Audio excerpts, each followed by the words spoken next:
नमस्कार दोस्तों, knowledge team centre of learning में आपका स्वागत है। आपके एग्जाम प्रिपरेशन को और बेहतर बनाने की तरफ एक कदम। दोस्तों, इकोलॉजी और एनवायरनमेंट यानी पारिस्थितिकी और पर्यावरण के अंतर्गत हम क्लाइमेट चेंज मिटिगेशन स्ट्रेटजी यानी जलवायु परिवर्तन शमन रणनीति के बारे में डिस्कस कर रहे थे। इसके तहत हमने फर्स्ट लेक्चर में कार्बन सिक्वेस्ट्रेशन, कार्बन प्रसाधन के बारे में डिस्कस किया। वहीं सेकंड लेक्चर में हमने कार्बन क्रेडिट के बारे में जाना। आज के लेक्चर में हम टैक्स क्या होता है उसके बारे में डिस्कस करेंगे और जियो इंजीनियरिंग बेसिकली क्या है उसके बारे में डिस्कस करेंगे। ये basically climate change mitigation strategy है। चलिए स्टार्ट करते हैं आज का लेक्चर स्टार्ट करने से पहले आप सभी लोग नॉलेज टीम को जरूर सब्सक्राइब कर लें और नेक्स्ट वीडियो के नोटिफिकेशन के लिए बेल आइकन को जरूर दबा लें।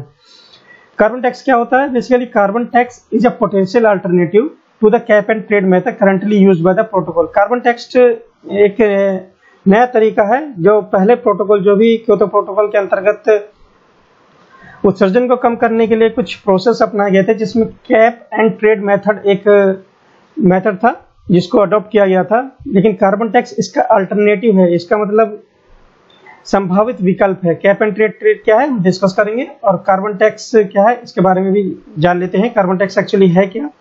Under the carbon tax government set a price that emitter must pay. Carbon tax के तहत गवर्नमेंट क्या है एक प्राइस सेट करती है जो कि एमिटर मतलब जो भी ग्रीन हाउस गैस का एमिट करते हैं या ग्रीन हाउस गैस के इक्विवेलेंट जो भी गैस उसका एमिट किया जाता है, चाहे वो इंडस्ट्री हो चाहे इंडिविजुअल हो, for each ton of greenhouse gas emission. मतलब each ton of greenhouse gas का एमिट किया जाता है, उसके लिए गवर्नमेंट जो है ना, अगर कोई कंपनी या कोई इंडिविजुअल एमिट करता है, कोई इंडस्ट्री एमिट कर दी ग्रीन हाउस गैसों को 1 टन के बराबर, तो उसके लिए गवर्नमेंट ने एक सेट ऑफ प्राइस फिक्स कर दिया है। Business and consumer will take a step, जिसके जो ये टैक्स होता है बेसिकली एक प्राइस है जो कि गवर्नमेंट को पे करना पड़ेगा अगर कोई इंडस्ट्री कोई इंडिविजुअल ग्रीन हाउस गैस को एमिट करता है for each ton of greenhouse gas emission. इसके पश्चात क्या होगा कि अगर बिजनेस और consumer will take a step और सच एस जो अपना फ्यूल है जो यूज करते हैं उसको स्विच करेंगे, मतलब कोई अच्छा और नया फ्यूल इस्तेमाल करेंगे जो कन्वेंशनल फ्यूल की तरह इस्तेमाल करते थे, जैसा कि adopting gas in their power plant और लाइक अभी जो भारत स्टेट 6 फ्यूल का इस्तेमाल होने लगा है इस तरीके से। और अडॉप्टिंग ए न्यू टेक्नोलॉजी का इस्तेमाल करेंगे टू रिड्यूस देयर एमिशन, इसके तहत एमिशन को रोकने के लिए। तो एक टैक्स है बेसिकली जो गवर्नमेंट को पे करना पड़ेगा for each ton of greenhouse gas emission के लिए। और उसका रिजल्ट क्या होगा कि जो बिजनेस और कंज्यूमर है वो अपना जो टेक्नोलॉजी चेंज करेंगे या कोई अच्छा फ्यूल इस्तेमाल करेंगे ताकि हमारा एमिशन कम हो सके। तो बेसिकली कार्बन टैक्स से क्या है, एक सिंपल लैंग्वेज में is a tax which have to pay for the government for each ton of greenhouse gas emission done by the business और द अदर इंडिविजुअल कंज्यूमर। तो यहाँ पर जो भी गैस प्रोड्यूस होती है, चाहे वो 1 ton greenhouse gas produce करे कोई इंडस्ट्री या 2 टन प्रोड्यूस करे 3 टन प्रोड्यूस करे, तो उसमें कैपिंग नहीं है। यहाँ पर केवल टैक्स गवर्नमेंट को पे करना पड़ेगा for each ton of greenhouse gas emission के लिए।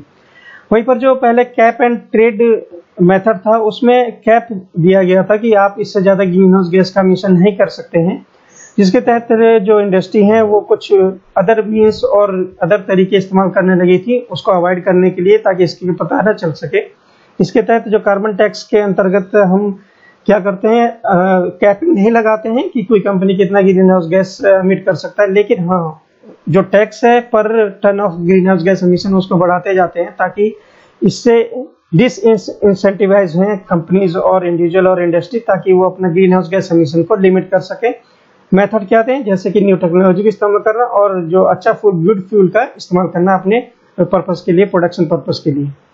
जैसे कि यहाँ डिस्कस किया है, इसमें लागत के बारे में निश्चितता का उच्च स्तर प्रदान करता है, लेकिन उत्सर्जन में कमी के बारे में, स्तर के बारे में ये कोई बात नहीं करता है। मतलब ये कैप नहीं लगाता है कि कोई कंपनी कितना ज्यादा उत्सर्जन कर सकती है अंडर कार्बन टैक्स, बल्कि कैप एंड ट्रेड टैक्स के तहत, ट्रेड के तहत ये कैपिंग लगाई गई थी।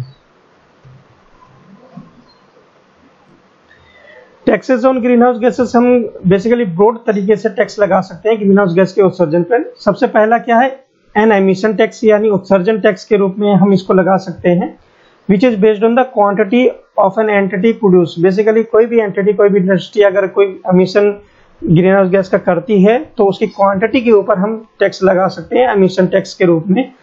एक मेथड ये हो गया। वहीं सेकंड मेथड क्या है, tax on goods and services that are generally greenhouse gas intensive such as carbon tax on the gasoline. हम उन गुड्स और सर्विस पर भी टैक्स लगा सकते हैं दूसरे तरीके में, जो कि एक ग्रीन हाउस गैस इंटेंसिव, मतलब ग्रीन हाउस गैस को प्रमोट करती हैं, बढ़ावा करती हैं। जैसे गैसोलीन के बर्निंग से ग्रीन हाउस गैस प्रोड्यूस होती है, तो हम गैसोलीन के ऊपर गुड्स और सर्विस टैक्स बढ़ा सकते हैं, ताकि जो कंपनी और इंडिविजुअल है वो गैसोलीन की खपत को, उसके जो यूजेस को उसको कम कर सके, और जिसकी वजह से जो है ना ग्रीन हाउस गैस का प्रोडक्शन रुका जा सके और वातावरण को प्रदूषण होने से बचाया जा सके। तो ये दो तरीके हैं। पहला है कि एमिशन हो जाए उसके पश्चात हम टैक्स लगाएं, उससे पहले ही दूसरे तरीके के अंतर्गत जो इनपुट इस्तेमाल होता है, जो भी फ्यूल है या कोई भी गुड्स एंड सर्विस इस्तेमाल होती है जो एमिशन को बढ़ावा देती है, तो इनपुट में ही टैक्स लगा दें ताकि वो इनपुट को रोका जा सके।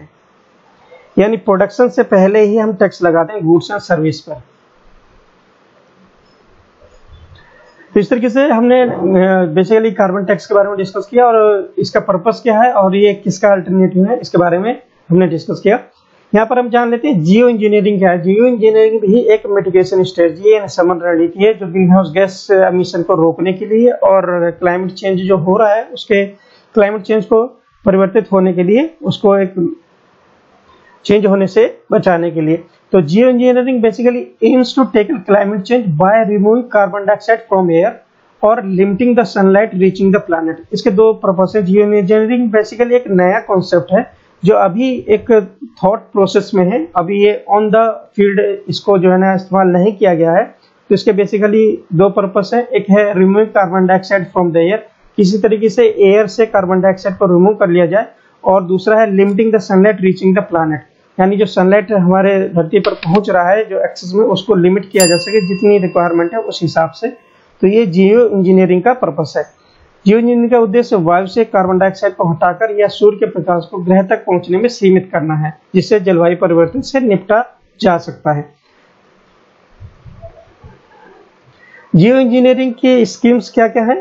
पहली कैटेगरी में क्या है जियो इंजीनियरिंग की स्कीम के अंतर्गत, designated to remove carbon dioxide from the air including machines. Basically मशीनों का इस्तेमाल करके हम कार्बन डाइऑक्साइड को एटमॉस्फेयर से रिमूव कर सकते हैं जियो इंजीनियरिंग के तहत। जैसा कि अभी हम देखने में हमने न्यूज़पेपर में सुना होगा कि बीजिंग वगैरह में या दिल्ली में पार्टिकुलेट मैटर को ऑब्जर्व करने के लिए डिफरेंट सिस्टम्स लगाए गए हैं। उसी तरीके से यहाँ पर भी कार्बन डाइऑक्साइड को ऑब्जर्व करने के लिए कुछ मशीन्स का इस्तेमाल किया जाता है फर्स्ट कैटेगरी के अंतर्गत, जिसे आर्टिफिशियल ट्री यानी कृत्रिम पेड़ के रूप में जाना जाता है। जैसा कि यहाँ पर हम फिगर में देख सकते हैं, these are the artificial tree, basically machines है जो एटमॉस्फेयर से कार्बन डाइऑक्साइड को एब्जॉर्ब कर रही हैं और उनको ओशन में सिंक कर रही हैं। इस तरीके से ये प्रोसेस है, ये जियो इंजीनियरिंग का एक मेथड है, प्रोसेस है, एग्जामिनेशन पॉइंट ऑफ व्यू से बहुत ही ज्यादा है, महत्वपूर्ण है और ये नया कंसेप्ट है।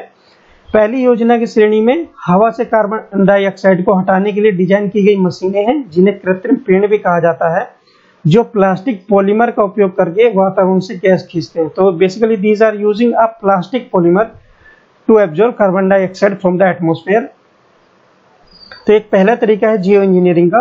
वहीं दूसरे तरीके में इन द सेकंड कैटेगरी में क्या होता है, scheme design to reduce the amount of sunlight reaching the earth. Scheme के तहत जो एक टेक्नोलॉजी, एक प्रोसेस इस्तेमाल किया जाता है जिसके तहत जो सनलाइट पहुंचती है अर्थ में उसको जो है ना कम किया जा जाए। Proposal include firing sulphate aerosol into the stratosphere, मतलब एक प्रोसेस है, एक पहले प्रोसेस के तहत जो एरोसोल पार्टिकल है किसकी सल्फेट के, उसको स्ट्रेटोस्फीयर में छोड़ा जाए, जिसकी वजह से वो सनलाइट को वापस स्पेस में रिफ्लेक्ट कर सके। ये पहला तरीका हो गया। दूसरे तरीके के अंदर painting the world's roof white, मतलब जो भी हमारे स्ट्रक्चर हैं उनको व्हाइट पेंट कर दिया जाए, जिसकी वजह से जो रेस है वो रिफ्लेक्ट हो जाए मोर एंड मोर। जैसे कि हम जानते हैं जो सफेद कलर होता है वो रिफ्लेक्ट करता है जो सनलाइट होती है, वहीं ब्लैक कलर होता है वो एब्जॉर्ब करता है। तो यहाँ पर जो प्रोसेस इसमें इस्तेमाल करने के लिए साइंटिस्ट वगैरह ने सुझाया, पहला है कि firing sulphate aerosols tiny particles होते हैं जो एयर और गैस में फ्लोट करते रहते हैं, जैसे हमारा एग्जाम्पल हो गया जो हम बॉडी स्प्रे इस्तेमाल करते हैं उस तरीके से। तो सल्फेट एरोसोल्स को स्ट्रेटोस्फीयर में बेसिकली वहाँ पर छोड़ दिया जाए, वहाँ पर फायरिंग किया जाए ताकि वो सनलाइट को रिफ्लेक्ट कर सके। दूसरे जो तरीका है उसके तहत जो painting the roof world roof white, जो भी स्ट्रक्चर है हमारा धरती पर, छत हो गई या जो भी चीजें हैं उनमें व्हाइट पेंट कर दिया जाए, जिसकी वजह से वो सनलाइट को रिफ्लेक्ट कर सके। और floating thousands of tiny mirror in the space. Space में छोटे छोटे मिरर जो है ना वो फ्लोट कराए दिए जाए, जिसकी वजह से जो सनरेज पार्टिकल्स हैं उनको रिफ्लेक्ट किया जा सके। ये कुछ प्रोसेस है जियो इंजीनियरिंग के जो on the stage of thinking है। अभी इसको धीरे धीरे इस्तेमाल किया जा रहा है और भविष्य में इस्तेमाल करने के लिए पूरी संभावनाएं हैं। क्लाइमेट चेंज अगर इसका जो ग्रोथ रेट बढ़ता है तो ये जो प्रोसेस है, ये जो टेक्नोलॉजी है उसको इस्तेमाल करने में साइंटिस्ट विल गो फॉरवर्ड। तो इस तरीके से जो हम यहाँ पर एक ब्रॉड कैटेगरी में देख लेते हैं जो भी जियो इंजीनियरिंग क्या है। बेसिकली यहाँ पर देखिए छोटे छोटे मिरर अगर हम स्पेस में रखते हैं तो सनलाइट इन मिरर पर पड़ती है और वो जो सनलाइट है वो रिफ्लेक्ट हो जाती है और स्पेस में पहुंच जाती है। तो ये भी एक जियो इंजीनियरिंग स्कीम का एक एग्जाम्पल है। यहीं पर जो ये बेसिकली आर्टिफिशियल ट्री है, एक मशीन से जो एटमॉस्फेयर कार्बन डाइऑक्साइड को ऑब्जर्व कर रही है। This is also a method of Jio engineering. वहीं पर इस मेथड के तहत हम स्ट्रेटोस्फीयर में जो सल्फेट एरोसोल की बात की थी उसको हम फ्लोट करा रहे हैं, उसको छोड़ रहे हैं ताकि ये भी जो सनलाइट पड़ रही है इन पर, ये भी रेडिएशन जो सनलाइट है रेडिएशन है उसको रिफ्लेक्ट करके स्पेस में इसको ट्रांसफर कर रही है, स्पेस में उसको रिफ्लेक्ट कर पा रही है। तो इस तरीके से जो तरीके हैं ये जियो इंजीनियरिंग मेथड के तरीके हैं कार्बन डाइऑक्साइड को कम करने के लिए और जो क्लाइमेट चेंज है उसको रोकने के लिए। और बेसिकली मिटिगेशन स्ट्रेटजी में इसके तहत आते हैं कार्बन टैक्स और जियो इंजीनियरिंग स्कीम, जैसा हमने डिस्कस किया। दोस्तों आज के लेक्चर में हमने कार्बन टैक्स के बारे में डिस्कस किया, एक्चुअली कार्बन टैक्स क्या है और वहीं जियो इंजीनियरिंग क्या है इसके बारे में डिस्कस किया। आपको लेक्चर कैसा लगा प्लीज कमेंट बॉक्स में जरूर बताइएगा और अगर अच्छा लगा तो लाइक बटन को प्रेस करना ना भूलें। नॉलेज टीम से जुड़ने के लिए धन्यवाद।